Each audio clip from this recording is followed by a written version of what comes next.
Very exciting night for our franchise. The draft is always an exciting night, for all the teams in the league. It's a chance to add to your team, change your team, help form a new identity for your team. And we walked away tonight so far. Of course, the draft is not finished, with two guys that we had targeted from the very beginning. We went with the Team Canada route tonight, so I got two players from Canada. Bennedict Mathurin is somebody that we've had a long time admiration for.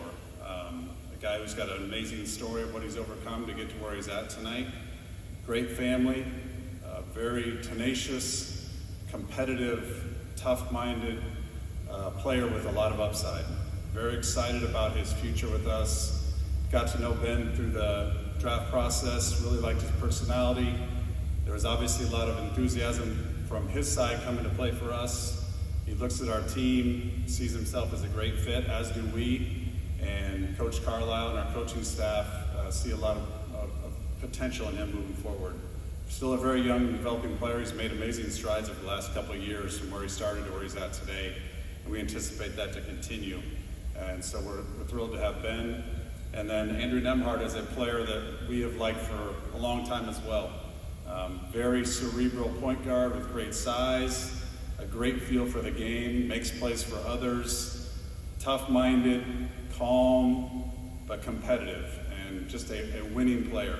And that's what we're trying to add to this organization is as many talented players are about winning, and Andrew fits that mold to a T. So I'd also like to thank our scouts and our entire staff for all the work they've put in to get us through a night like tonight. Obviously a lot goes into preparing for tonight, and I felt like we were walked out of that room with two guys that we had targeted from the very beginning. So with that said, I'll take any questions.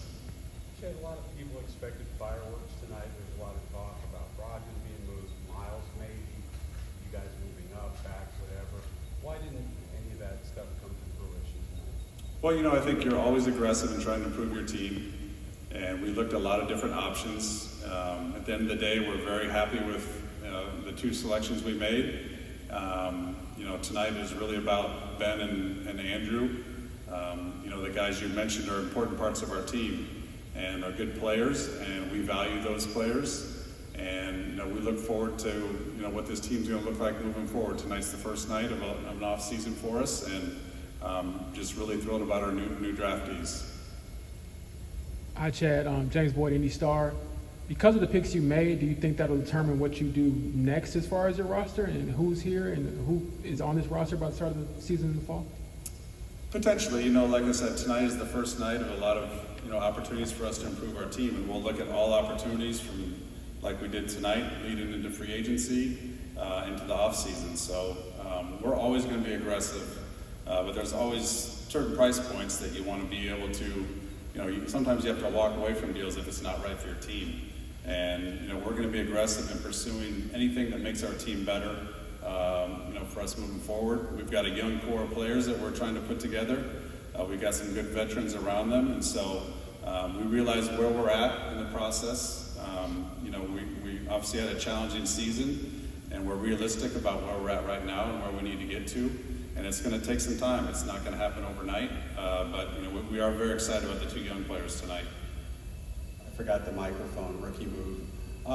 Chad, guys like Bennedict with his background, does that bring something different, something unique to an organization? Definitely. I think as you get to know Ben when he gets here, he's a very driven, tough-minded player who's overcome a lot in his life, both off the court, on the court. He's a very feisty, bulldog, gritty competitor, and he's not afraid to challenge his teammates. He's not afraid to challenge the opponent, and he's not going to back down. And as a rookie, you got to have some of those traits to survive in the NBA. And I think as he gets more acclimated to being an NBA player, his teammates, the coaching staff, our system, I think he thrives on finding ways to improve. When we brought him in for his workout, he did his workout in the morning and came back at night and did another workout on his own with Coach Carlisle.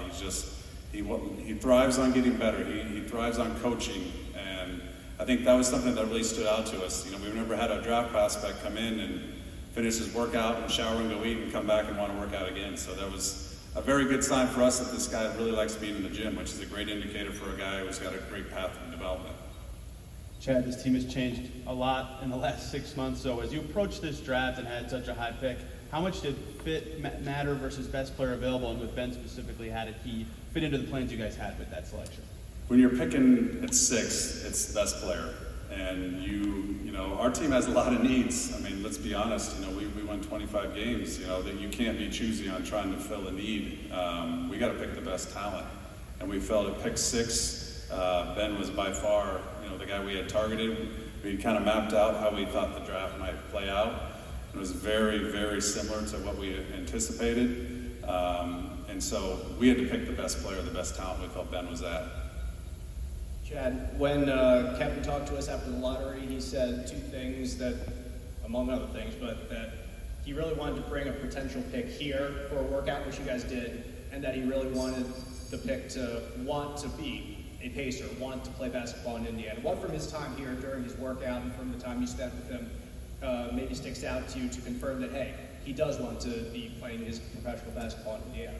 You know, it's ironic, when I attended the draft lottery, I was in the back room, Kelly Krauskopf was on stage, and as we walked into the reception before the whole event took place, somebody tapped me on the shoulder, and I looked behind me, and it was Ben and his agent, and they were walking in right as we were, and I look back and I just feel like, gosh, maybe it was just meant to be. You know, the draft lottery, this is the first player that I meet with his agent. And from that point forward, his agent had said, hey, we've targeted you guys as a great fit for Ben. And as we got through the draft process, we interviewed him in Chicago, we brought him into Indianapolis, we took him to dinner, we spent a day with him here. And it was obvious from his end that he viewed this as a great fit. I think he looks at our players and sees guys that can help make him play well and play better, and he has a lot of respect for our coach. And he just saw this was a great match for him. And it was likewise on our end. It just felt right. And I was thinking tonight when we made the pick, I just thought back to that tap on my shoulder. I'm like, well, maybe this is a sign, this is your draft pick tapping you on the shoulder. So it just played out that way. And we have time for 2 more.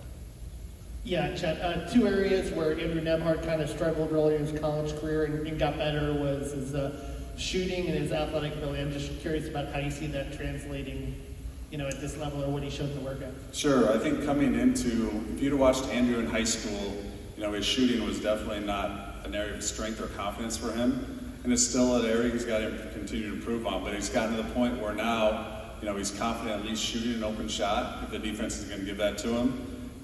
You know, he's not a high flyer. You're not going to see a lot of, you know, highlight reel plays from Andrew, but he's a very, very intelligent winning player, and he knows how to get shots for other players. He's got great size, and like I said, he's a very calm and poised and high basketball IQ player, which our coach really values. And I think our scouts were very, very animated about wanting Andrew for us, as was the front office and Coach Carlisle. So it was a very easy pick for us, because he's a guy that the whole group was on board with. Chad, where exactly does he fit in? Because you do currently have a lot of, big lead guards. Yeah, well, I think Andrew is a pure point guard. I think you look at Tyrese, you look at Malcolm, you look at TJ McConnell, can all play, you know, the lead guard position. I think after last year, an NBA season, 82 games, you know, having as many guys that can run the point guard position and handle the lead ball handling role is critical. I mean, we got into a point last year where we were scrambling to find us, you know, another point guard for much of the year with injuries. And I think Andrew is a young player that we see, you know, a long-term potential future with us.